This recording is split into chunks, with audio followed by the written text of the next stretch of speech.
ನಾದವು ಹರಡಿದೆ, ಜನ ಸಮುದಾಯದ ಧ್ವನಿ ಇಲ್ಲಿದೆ.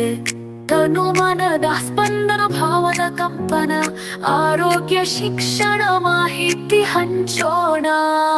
ರೇಡಿಯೋ ನಿನಾದ, ಜನಮನದ ನಾದ ತರಂಗ. ರೇಡಿಯೋ ನಿನಾದ, ಜನಮನದ ನಾದ ತರಂಗ. ಹೆಜ್ಜೆ ಹಾಕೋಣ ಒಟ್ಟಾಗಿ ಎಲ್ಲರೂ, ಮಾಹಿತಿಯ ಹೊಳೆ ಹರಿಯಲಿ ಎಲ್ಲೆಲ್ಲೂ. ಜನ ಸಮುದಾಯದ ನಂಟು, ಎಲ್ಲರ ಜೀವನ ಕಥೆಗಳು ಸೇರಲಿ ಒಟ್ಟು. ಹೃದಯದ ಪ್ರೀತಿ ಹಂಚೋಣ ಒಂದಾಗಿ, ಕನಸಿನ ಲೋಕ ತೆರೆಯೋಣ ಹಿತವಾಗಿ. ರೇಡಿಯೋ ನಿನಾದ, ಜನಮನದ ನಾದ ತರಂಗ. ರೇಡಿಯೋ ನಿನಾದ, ಜನಮನದ ನಾದ ತರಂಗ.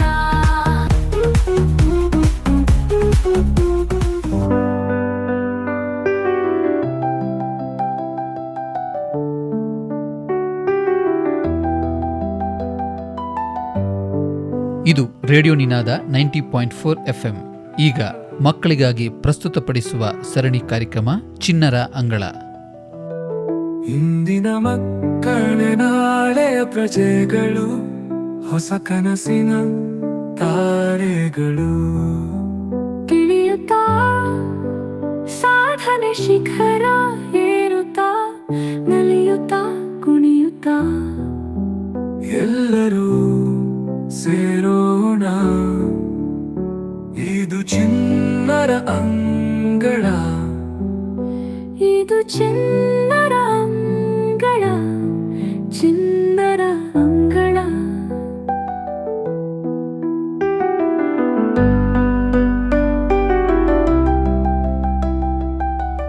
ಇಂದು ಶ್ರೀ ಧರ್ಮಸ್ಥಳ ಮಂಜುನಾಥೇಶ್ವರ ಆಂಗ್ಲ ಮಾಧ್ಯಮ ಶಾಲೆ CBSE ಉಜಿರೆ ಇಲ್ಲಿನ 10ನೇ ತರಗತಿ ವಿದ್ಯಾರ್ಥಿಗಳು ನಡೆಸಿಕೊಡುವ ಕಾರ್ಯಕ್ರಮ ವೈವಿಧ್ಯ ಆಲಿಸೋಣ.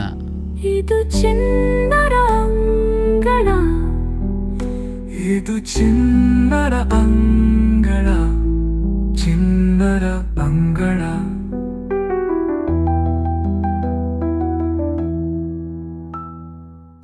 ಕಾರ್ಯಕ್ರಮವನ್ನು ಕೇಳುತ್ತಿರುವ ಎಲ್ಲರಿಗೂ ನಮ್ಮ ಹೃತ್ಪೂರ್ವಕ ಸ್ವಾಗತಗಳು. ನಾನು ಅನಿರುದ್ಧ. ನಾನು ಚಿಂತನ್. ಶ್ರೀ ಧರ್ಮಸ್ಥಳ ಮಂಜುನಾಥೇಶ್ವರ ಆಂಗ್ಲ ಮಾಧ್ಯಮ ಶಾಲೆ CBSE ಇದರ 10ನೇ ತರಗತಿಯ ವಿದ್ಯಾರ್ಥಿಗಳು. ನಾವು ಇಂದು ವರ್ಷ ಋತು ಎಂಬ ವಿಷಯದ ಕುರಿತು ಕಾರ್ಯಕ್ರಮವನ್ನು ನಡೆಸಿಕೊಡಲಿದ್ದೇವೆ. ಮಳೆಗಾಲದ ತಂಪಾದ ಬೆಳಗ್ಗೆ ನಿಮ್ಮ ಹೆಬ್ಬಾಗಿಲಿಗೆ ನಿಂತು ಹಾಡು ಹಗಲೇ ಮಳೆ ಹನಿಗಳ ಮೃದುವಾದ ತಾಳದಲ್ಲಿ ನಾವು ನಿಮ್ಮ ಮುಂದೆ ಬಂದಿದ್ದೇವೆ. ಮಳೆ ಎಂದರೆ ನದಿಗಳಿಗೆ ನವಜೀವ, ರೈತರಿಗೆ ಆಶಾಕಿರಣ, ಮಕ್ಕಳಿಗೆ ಆಟದ ತಾಣ. ನೀರಿನ ಹನಿ ಭೂಮಿಗೆ ಚುಂಬನೆ ಕೊಡುವಾಗ ಪ್ರಕೃತಿಯ ಹೃದಯವೇ ಹಾರಾಡುತ್ತಿದೆ ಅನಿಸುವುದು. ಹಾಗಾಗಿ ಇದೀಗ ವರ್ಷ ಋತುವಿಗೆ ಸಂಬಂಧಪಟ್ಟ ಒಂದು ಹಾಡನ್ನು ಕೇಳೋಣ. ಮೋಡ ಆಕಾಶದಲ್ಲಿ ಹರಿಯುತ್ತಿದೆ ಅಲೆಗಳ ರೀತಿ, ತೇಲೋಣ ಗಾಳಿಯಲ್ಲಿ, ಹಾರೋಣ ರೆಕ್ಕೆ ಬಿಚ್ಚಿ, ಕಳೆದು ಹೋಗೋಣ ನಾವು ಪ್ರಕೃತಿಯ ಧ್ವನಿಯು ಕೇಳು. ದಟ್ಟವಾಗಾಡಂಜಲ್ಲಿ ಹುಡುಕೋಣ ಬೆಟ್ಟದ ಬೆಳಕು, ನಡೆಯದೇ ಇರುವ ರಸ್ತೆಯಲ್ಲಿ ನಾ ನಡೆಯುವೆ, ಪ್ರಕೃತಿ ಜೊತೆ ಒಂದಾಗಿರುವೆ. ಚಲಿಸು ಜಲಪಾತ ಹಾಗೆ ಕುಣಿದಾಡು ನವಿಲುಗಳ ಜೊತೆಗೆ, ಹತ್ತೋಣ ಬೆಟ್ಟಗಳ ಮೇಲೆ ಪ್ರಕೃತಿಯೇ ಎಲ್ಲ ನಮಗೆ. ಚಲಿಸು ಜಲಪಾತ ಹಾಗೆ ಕುಣಿದಾಡು ನವಿಲುಗಳ ಜೊತೆಗೆ, ಹತ್ತೋಣ ಬೆಟ್ಟಗಳ ಮೇಲೆ ಪ್ರಕೃತಿಯೇ ಎಲ್ಲ ನಮಗೆ. ಹಸಿರು ನೋಡು ಎಲ್ಲ ಕಡೆ, ಸಾಗರದ ನೀಲಿ ಅಲೆಗಳೇ, ಕೆಂಪು ಆಕಾಶವು ಮೇಲಕ್ಕೆ, ಸೃಷ್ಟಿಸಿದ ಪ್ರಕೃತಿಯು ಕಲೆ. ಪ್ರಾಣಿ ಪಕ್ಷಿಗಳ ಸಂಖ್ಯೆ ಕಡಿಮೆಯಾಗುತ್ತಾ ಬಂದಿದೆ, ನಮ್ಮ ನೆಲ ನಮ್ಮ ದರೆ ಕಾಪಾಡಬೇಕು ಈಗಲೇ. ನಮ್ಮ ಜೀವ ನಮ್ಮ ಉಸಿರು ಪ್ರಕೃತಿಯಿಂದಲೇ, ನಿಲ್ಲಿಸೋಣ ನಾಶವನ್ನು ನಾವು ಬೇಗನೆ, ಬೆಳೆಸೋಣ ಮರಗಳನ್ನು ನಮ್ಮ ಭವಿಷ್ಯಕ್ಕೆ. ಚಲಿಸು ಜಲಪಾತ ಹಾಗೆ ಕುಣಿದಾಡು ನವಿಲುಗಳ ಜೊತೆಗೆ, ಹತ್ತೋಣ ಬೆಟ್ಟಗಳ ಮೇಲೆ ಪ್ರಕೃತಿಯೇ ಎಲ್ಲ ನಮಗೆ. ಚಲಿಸು ಜಲಪಾತ ಹಾಗೆ ಕುಣಿದಾಡು ನವಿಲುಗಳ ಜೊತೆಗೆ, ಹತ್ತೋಣ ಬೆಟ್ಟಗಳ ಮೇಲೆ ಪ್ರಕೃತಿಯೇ ಎಲ್ಲ ನಮಗೆ. ತಂಪಾದ ಗಾಳಿಲಿ ತೇಲಾಡುವೆ, ಮರೆತೋಗಿದೆ ನನ್ನ ಎಲ್ಲ ಚಿಂತೆ, ನಡೆಯದೇ ಇರುವ ರಸ್ತೆಯಲ್ಲಿ ನಾ ನಡೆಯುವೆ, ಪ್ರಕೃತಿ ಜೊತೆ ಒಂದಾಗಿರುವೆ, ಚಲಿಸು ಜಲಪಾತ ಹಾಗೆ ಕುಣಿತಾಡು ನವಿಲುಗಾಳ ಜೊತೆಗೆ, ಹತ್ತೋಣ ಬೆಟ್ಟಗಳ ಮೇಲೆ ಪ್ರಕೃತಿಯೇ ಎಲ್ಲ ನಮಗೆ. ಇದೀಗ ಕೇಳೋಣ ಮಳೆಗಾಲಕ್ಕೆ ಸಂಬಂಧಪಟ್ಟಂತಹ ಕೆಲವು ಗೊತ್ತುಗುಚ್ಚುಗಳು. ಉತ್ತರವನ್ನು ನೀವು ಕೊಡುವಿರಾ? ಹೇ ನಿರಿಹಾ. ಹೇ ಶ್ರೇಷ್ಠ. ನಾನು ಇವತ್ತು ನಿನಗೆ ಕೆಲವು ಒಗಟುಗಳನ್ನು ಕೇಳುತ್ತೇನೆ. ಹಾ ಸರಿ, ನನ್ನ ಹತ್ತಿರ ಕೂಡ ಕೆಲವು ಮಳೆಗೆ ಸಂಬಂಧಿಸಿದ ಒಂದೆರಡು ಒಗ್ಗಟ್ಟುಗಳು ಇವೆ. ನಿನ್ನ ಮೊದಲನೆಯ ಪ್ರಶ್ನೆ? ನನ್ನ ಮೊದಲನೆಯ ಪ್ರಶ್ನೆ ಹೀಗಿದೆ: ಮಳೆ ಬಂತು, ಇವಳಿದ್ದರೆ ಕಷ್ಟವಿಲ್ಲ, ಇವಳಿಲ್ಲಾದರೆ ಸೊರಗುವುದು, ಗಾಳಿಗೂ ಇವಳು ಗೆಳತಿ. ಹಾ, ಇದು ಛತ್ರಿ. ಹಾ, ಈಗ ನಾನು ಒಗಟು ಹೇಳುತ್ತೇನೆ. ಮಳೆ ಕುಡಿದ ಮನುಷ್ಯನಿಗೆ ಬೀಳೋದು ಏನು? ಇದು ಚಳಿ ಇರಬಹುದು. ಸರಿಯಾದ ಉತ್ತರ. ಈಗ ನಿನ್ನ ಸರದಿ. ಇದು ನನ್ನ ಅಣ್ಣ ನನಗೆ ಮುನ್ನೆ ಕೇಳಿದ್ದ. ನನಗೆ ಉತ್ತರ ಕಂಡು ಹುಡುಕಲು ಆಗಲೇ ಇಲ್ಲ. ಮತ್ತೆ ನನ್ನ ಅಜ್ಜ ನನಗೆ ಉತ್ತರ ಹೇಳಿದರು. ಒಂದೇ ಬಣ್ಣ ಎಲ್ಲೆಡೆ ಹರಡುವುದು, ಶಬ್ದವಿಲ್ಲ ಪದವಿಲ್ಲ, ಮಳೆ ಬರುವಾಗ ಬರುವುದು ಏನು? ಹಾ, ಇದು ಏನಿರಬಹುದು? ಕಾಮನಬಿಲ್ಲೆ? ಅಲ್ಲ. ಮತ್ತೆ ಗೊತ್ತಾಯ್ತು, ಮಂಜು. ಹಾ, ಸರಿಯಾದ ಉತ್ತರ. ಈಗ ನೀನು ಕೇಳು. ಬಾನಲ್ಲಿ ಹುಟ್ಟೋದು, ಭೂವಿಗೆ ಬೀಳೋದು, ಕಣ್ಣಿಲ್ಲದೆ ಕಾಲಾಡೋದು ಏನು? ಮಳೆ. ಹಾ, ಸರಿಯಾದ ಉತ್ತರ. ನಾನು ಕೇಳುತ್ತೇನೆ. ಬೆಳಕು ಇದ್ದರೂ ನನಗೆ ಕೆಲಸ, ಮಳೆ ಬಂದರೂ ನಾನು ಓಡಾಡುತ್ತೇನೆ, ನಾನು ಯಾರು? ಇದು ತುಂಬ ಸುಲಭ, ನದಿ. ಹಾ, ಸರಿಯಾದ ಉತ್ತರ. ಸರಿ, ನಾನು ಈಗ ಹೊರಡುತ್ತೇನೆ. ಅಮ್ಮ ಮನೆಯಲ್ಲಿ ಕಾಯುತ್ತಿದ್ದಾರೆ. ಆಯ್ತು, ನಾಳೆ ಸಿಗೋಣ. ಮಳೆ ಬಂದರೆ ಹೊರಗೆ ಹೋಗುವ ಆಸೆ ಕಡಿಮೆಯಾಗುತ್ತದೆ. ಆದರೆ ಏನಾದರೂ ಬಿಸಿ ಬಿಸಿ ತಿಂದರೆ ಮಾತ್ರ ಮನಸ್ಸು ಹಿತವಾಗಿರುತ್ತದೆ ಅಲ್ಲವೇ? ಮಳೆಗಾಲಕ್ಕೆ ತಕ್ಕಂತೆ ನಾವು ಊಟದ ಪಟ್ಟಿ ಬದಲಾಯಿಸಿಕೊಳ್ಳುತ್ತೇವೆ. ಈಗ ನೋಡೋಣ ಮಳೆಗಾಲದಲ್ಲಿ ಜನಪ್ರಿಯವಾಗಿರುವಂತಹ ಸಾಂಪ್ರದಾಯಿಕ ಆಹಾರ ಪದಾರ್ಥಗಳ ಬಗ್ಗೆ. ಎಲ್ಲರಿಗೂ ನನ್ನ ನಮಸ್ಕಾರಗಳು. ನಾನು ಸಮೇತ್ ಜೈನ್. ನಾನೀಗ ಮಳೆಗಾಲದ ತಿಂಡಿ ತಿನಿಸುಗಳ ಬಗ್ಗೆ ಮಾತನಾಡುತ್ತೇನೆ. ಮಳೆಗಾಲದಲ್ಲಿ ಚಳಿಯ ವಾತಾವರಣವಿದ್ದರಿಂದ ಎಲ್ಲರಿಗೂ ತಮ್ಮ ಆರೋಗ್ಯವನ್ನು ಸರಿಯಾಗಿ ಕಾಪಾಡಿಕೊಳ್ಳುವುದೇ ಪ್ರಮುಖ ಕರ್ತವ್ಯವಾಗಿದೆ. ಇಂತಹ ಸಮಯದಲ್ಲಿ ನಾವು ಸೇವಿಸುವ ಆಹಾರದ ಕಡೆಗೂ ಗಮನವನ್ನು ಹರಿಸಬೇಕಿದೆ. ನಾವು ಈ ಸಮಯದಲ್ಲಿ ಹೆಚ್ಚು ಪೋಷಕಾಂಶಗಳುಳ್ಳ ಆಹಾರವನ್ನು ಸೇವಿಸಬೇಕು.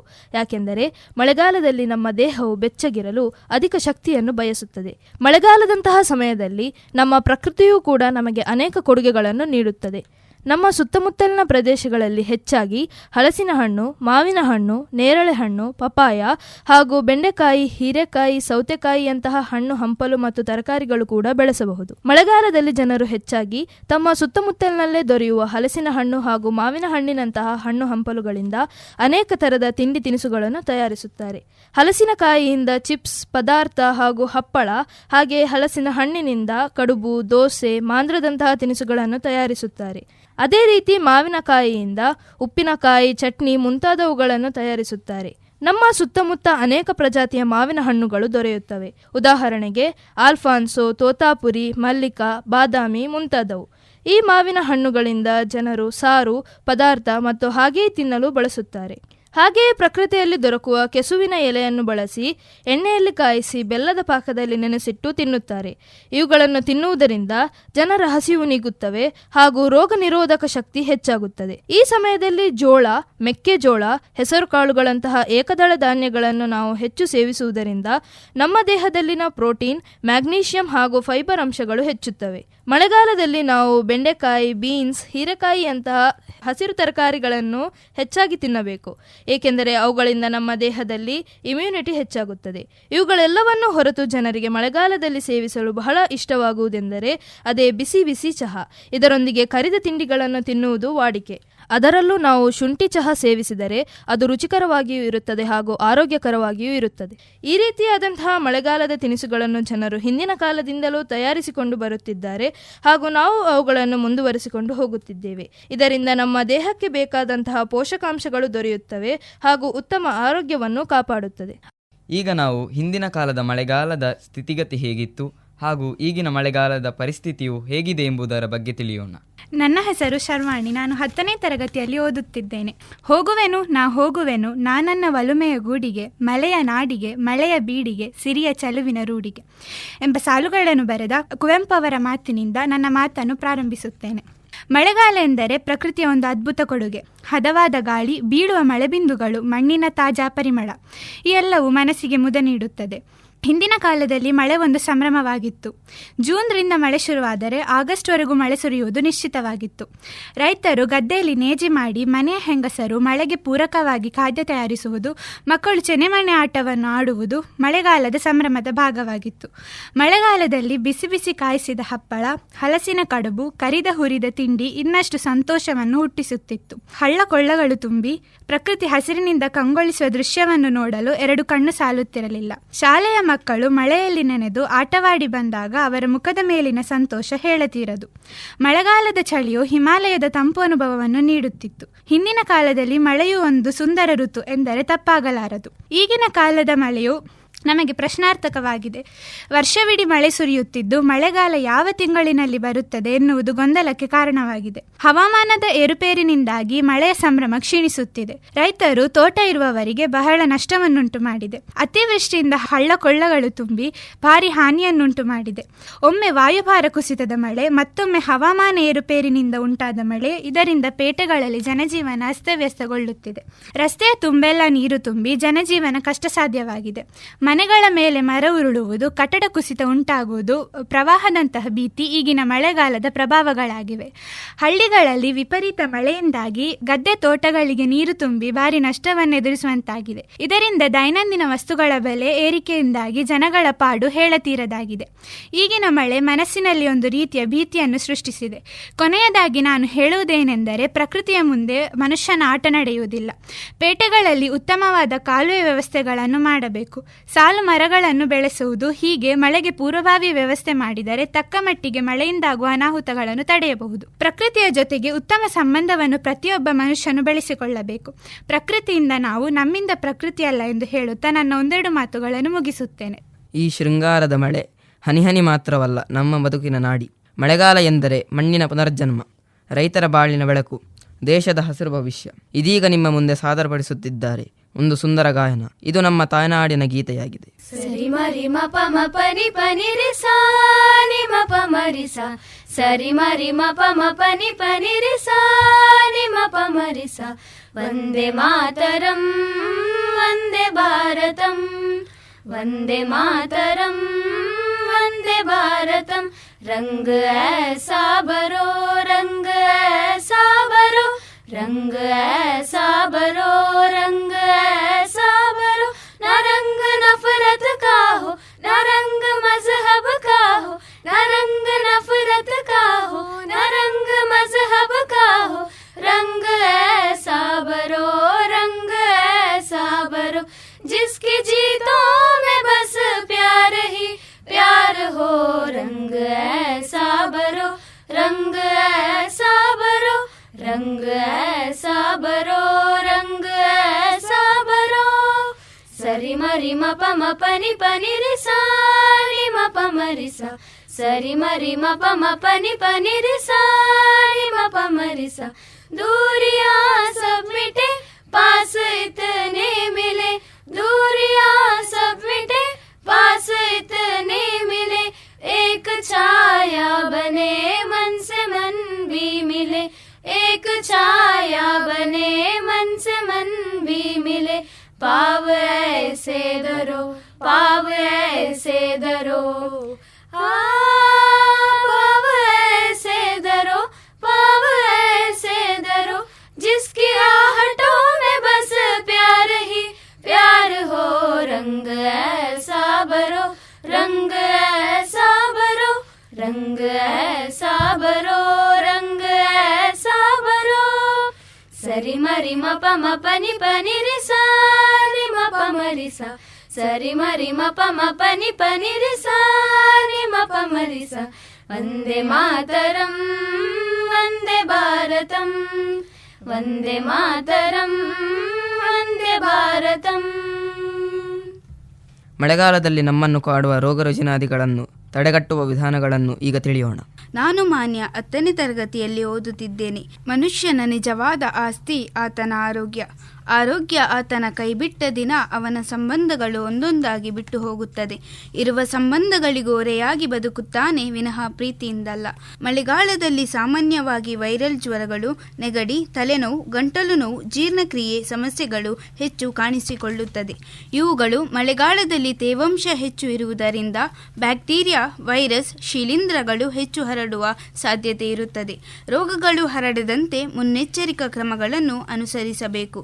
ನೀರನ್ನು ಇಟ್ಟಿರುವ ಪಾತ್ರೆ, ಟ್ಯಾಂಕುಗಳನ್ನು ಸರಿಯಾಗಿ ಮುಚ್ಚಿಡುವುದು ಹಾಗೂ ಹೂವಿನ ಕುಂಡದಲ್ಲಿ ಇರುವ ನೀರನ್ನು ವಾರಕ್ಕೊಂದು ಸಾರಿ ಖಾಲಿ ಮಾಡಿ ಒಣಗಿಸಿ ನಂತರ ನೀರನ್ನು ತುಂಬುವುದು. ಮಲಗುವಾಗ ಸೊಳ್ಳೆ ಪರದೆಯನ್ನು ಕಟ್ಟಿಕೊಳ್ಳಬೇಕು. ತಾಜಾ ಹಾಗೂ ಬಿಸಿಯಾದ ಆಹಾರ ಪದಾರ್ಥಗಳನ್ನು ಸೇವಿಸಬೇಕು. ತರಕಾರಿ, ಸೊಪ್ಪು ಮತ್ತು ಹಣ್ಣುಗಳನ್ನು ಬಿಸಿ ನೀರಿನಲ್ಲಿ ಅಥವಾ ಉಪ್ಪು ಮಿಶ್ರಿತ ನೀರಿನಲ್ಲಿ ಚೆನ್ನಾಗಿ ತೊಳೆದು ಉಪಯೋಗಿಸಬೇಕು. ಬಿಸಿ ಮಾಡಿ ಆರಿಸಿದ ನೀರನ್ನೇ ಕುಡಿಯಬೇಕು. ಮಳೆಗಾಲದಲ್ಲಿ ಹಸಿಯಾದ ತರಕಾರಿ ಆಹಾರ ಸೇವನೆಯಿಂದ ಅಜೀರ್ಣ ಉಂಟಾಗಬಹುದು. ಬೇಯಿಸಿದ ಆಹಾರವನ್ನೇ ಸೇವಿಸಬೇಕು. ಮಲಮೂತ್ರ ವಿಸರ್ಜನೆಗೆ ಶೌಚಾಲಯವನ್ನು ಉಪಯೋಗಿಸಬೇಕು. ವಿಸರ್ಜನೆಯ ನಂತರ ಹಾಗೂ ಆಹಾರ ಸೇವಿಸುವ ಮೊದಲು ಕೈಕಾಲುಗಳನ್ನು ಚೆನ್ನಾಗಿ ಸಾಬೂನಿಂದ ತೊಳೆದುಕೊಳ್ಳಬೇಕು. ಮಳೆಗಾಲದ ಆರೋಗ್ಯ ರಕ್ಷಣೆಗಾಗಿ ಮನೆಮದ್ದುಗಳು: ತುಳಸಿ ಕಷಾಯ. ತುಳಸಿ, ಶುಂಠಿ, ಜೀರಿಗೆ, ಕಪ್ಪು ಮೆಣಸು ಹಾಕಿ ಕಷಾಯ ಮಾಡಬೇಕು. ಇದು ಶೀತ, ಜ್ವರ, ಚಳಿಗೆ ಉತ್ತಮ. ಅರಿಶಿನ ಹಾಲು. ಬೆಚ್ಚಗಿನ ಹಾಲಿನಲ್ಲಿ ಅರ್ಧ ಚಮಚ ಅರಿಶಿನ ಹಾಕಿ ಕುಡಿಯುವುದು. ಇದು ಪ್ರತಿರೋಧಕ ಶಕ್ತಿಯನ್ನು ಬೆಳೆಸುತ್ತದೆ. ಬೆಲ್ಲ ಶುಂಠಿ ಕಷಾಯ.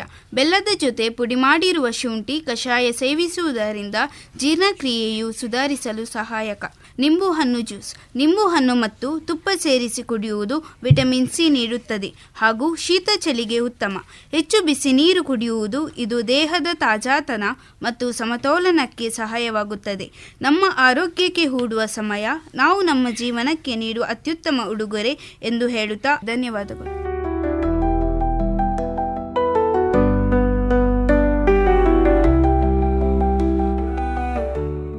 ನಮ್ಮ ಕಾರ್ಯಕ್ರಮದಲ್ಲಿ ಭಾಗವಹಿಸಿದ ನನ್ನ ಸಹಪಾಠಿಗಳು ಅನಿರುದ್ಧ, ಶ್ರೇಷ್ಠ, ನಿರಿಹ, ಶರ್ವಾಣಿ, ಸಮ್ಮೇದ್, ಮಾನ್ಯ, ಸ್ನೇಹಲ್, ಹಿಮಾನ್ಯ ಹಾಗೂ ಚಿಂತನ್. ಈ ಕಾರ್ಯಕ್ರಮದ ಸಂಯೋಜಕರು ನಮ್ಮ ಶಾಲೆಯ ವಿಜ್ಞಾನ ಶಿಕ್ಷಕಿ ಶ್ರೀಮತಿ ರೂಪಶ್ರೀ. ಇಷ್ಟು ಹೊತ್ತು ನಮ್ಮ ಕಾರ್ಯಕ್ರಮವನ್ನು ಆಲಿಸುವ ಮೂಲಕ ಪ್ರೋತ್ಸಾಹಿಸಿದ ಎಲ್ಲ ಶ್ರೋತೃಗಳಿಗೂ ಧನ್ಯವಾದಗಳು. ತಿಳಿಯುತ್ತಾ ಸಾಧನೆ ಶಿಖರ ಏರುತ್ತಾ ನಲಿಯುತ್ತಾ ಕುಣಿಯುತ್ತಾ ಎಲ್ಲರೂ ಸೇರೋಣ. ಇದು ಚಿನ್ನರ ಅಂಗಳ. ಇದು ಚಿನ್ನರ ಅಂಗಳ. ಚಿನ್ನರ ಅಂಗಳ. ಇದುವರೆಗೆ ಚಿನ್ನರ ಅಂಗಳ ಕಾರ್ಯಕ್ರಮ ಕೇಳಿದಿರಿ. ನಡೆಸಿಕೊಟ್ಟವರು ಶ್ರೀ ಧರ್ಮಸ್ಥಳ ಮಂಜುನಾಥೇಶ್ವರ ಆಂಗ್ಲ ಮಾಧ್ಯಮ ಶಾಲೆ, ಸಿಬಿಎಸ್ಇ ಉಜಿರೆ. ಇಲ್ಲಿನ 10ನೇ ತರಗತಿಯ ವಿದ್ಯಾರ್ಥಿಗಳು. ಮುಂದಿನ ವಾರ ಇದೇ ಸಮಯಕ್ಕೆ ಮತ್ತೆ ಭೇಟಿಯಾಗೋಣ. ಕೇಳ್ತಾ ಇರಿ ರೇಡಿಯೋ ನಿನಾದ 90.4 FM.